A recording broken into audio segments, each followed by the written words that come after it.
Hi అండి, నేను మీ Shilpa Vinay. Welcome to Vinsy kitchen. ఈరోజు మనం ఎండతో పని లేకుండా 6 నెలల పైనే నిలువ ఉండే టమాటో నిలువ పచ్చడిని ఎలా తయారు చేసుకోవాలో చూద్దాము.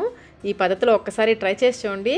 టమాటో పచ్చడి చాలా అంటే చాలా కమ్మగా ఉంటుంది. అన్నంలోకి టిఫిన్స్లో కూడా చాలా బాగుంటుంది. పచ్చడి కోసం ఇక్కడ నేను 8 టమాటోలు తీసుకున్నానండి. ఇవి అరకిలో ఉంటాయి. కాయలు చూడండి, బాగా పండి కొంచెం గట్టిగా ఉండే కాయలు తీసుకోవాలి. వీటిని శుభ్రంగా కడిగి తడేమీ లేకుండా తుడిచేసుకుని ఫ్యాన్ గాలికి ఆరబెట్టుకోవాలి. ఒక అరగంట పాటు ఆరబెట్టుకొని ఈ విధంగా ముక్కలుగా చేసి పక్కన పెట్టేసుకోండి. ఇప్పుడు స్టవ్ పైన ప్యాన్ పెట్టుకుని 3 టేబుల్ స్పూన్ల నూనె వేసుకోవాలి. నూనె కాగిన తర్వాత మనం కట్ చేసి పెట్టుకున్న టమాటో ముక్కలు ఇందులో వేసేసుకోవాలి. అలాగే ఇందులో ఒక పెద్ద నిమ్మకాయ సైజ్ అంతా చింతపండు, ఇది అటు ఇటుగా 30 నుంచి 40 గ్రాముల వరకు ఉంటుంది. చింతపండులో గింజలు ఈనెలు ఇవేమీ లేకుండా శుభ్రం చేసుకుని ఇందులో వేసేసి బాగా కలిపి మూత పెట్టేసి మీడియం ఫ్లేమ్లో ఉడికించుకోవాలి.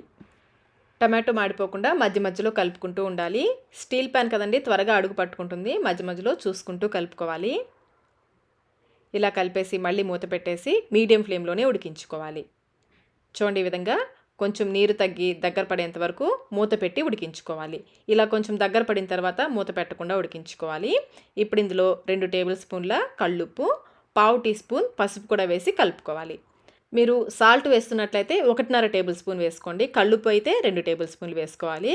ఇప్పుడు లో ఫ్లేమ్లో ఉడికించుకోవాలి. మూత పెట్టకుండా లో ఫ్లేమ్లో ఉడికించుకోవాలి. ఉప్పు వేసాక మళ్ళీ ఇది కొంచెం పలచబడుతుంది. మధ్య మధ్యలో మాడిపోకుండా కలుపుకుంటూ ఉడికించుకోవాలి. టమాటోని ఈ విధంగా బాగా మ్యాష్ చేస్తున్నట్లుగా కలుపుకోవాలి. ఇది ఇంకా పలచగా ఉంది కదండి, ఇది కొంచెం చిక్కబడేంత వరకు లో ఫ్లేమ్లోనే ఉడికించుకోవాలి. కన్సిస్టెన్సీ చూడండి, ఈ విధంగా ఉండాలి. ఇలా ఉడికించుకుంటే పచ్చడి పాడవకుండా ఎక్కువ రోజులు నిలువ ఉంటుంది. ఇలా ఉడికించుకొని స్టవ్ ఆఫ్ చేసేసి దీన్ని పూర్తిగా చల్లారనివ్వాలి. ఇది చల్లారేలోపు ప్యాన్లో 1 టీ స్పూన్ మెంతులు వేసుకుని మెంతుల్ని లో ఫ్లేమ్లో ఎర్రగా వేయించుకోవాలి. మెంతులు బాగా వేగాక 1 టీ స్పూన్ జీలకర్ర కూడా వేసుకుని వేయించుకోవాలి. జనరల్గా మేమైతే ఆవాలు వేస్తామండి. ఈ పచ్చడిలో ఆవాలు మెంతిపిండి వేస్తాము. ఇది మా ఫ్రెండ్స్ సుమా రెసిపీ, వాళ్ళది కరీంనగర్. వాళ్ళు ఆవపిండి వేయరండి, జీలకర్ర మెంతిపిండి మాత్రమే వేస్తారు. టేస్ట్ చాలా బాగుంటుంది, ఒకసారి ట్రై చేయండి ఇలా కూడా. ఇవి వేగిన తర్వాత ఒక ప్లేట్లోకి తీసుకుని పక్కన పెట్టేసుకోండి. ఇప్పుడు మనం పచ్చడికి పోపు వేసుకుందాము. ప్యాన్లో 3/4 కప్పు నూనె వేసుకోవాలి. మొత్తం ఈ పచ్చడికి 1 కప్పు నూనె పడుతుందండి. 200 ml నూనె పడుతుంది. కొంచెం నూనె మనం టమాటో వేయించడానికి వేసాం కదా, మిగిలిన నూనె పోపులో వేసుకుంటున్నాము. 1/2 టీ స్పూన్ ఆవాలు, 1/2 టీ స్పూన్ జీలకర్ర, 1 టీ స్పూన్ పచ్చెనపప్పు, 1 టీ స్పూన్ మినపగుళ్ళు వేసుకుని పోపును వేయించుకోవాలి.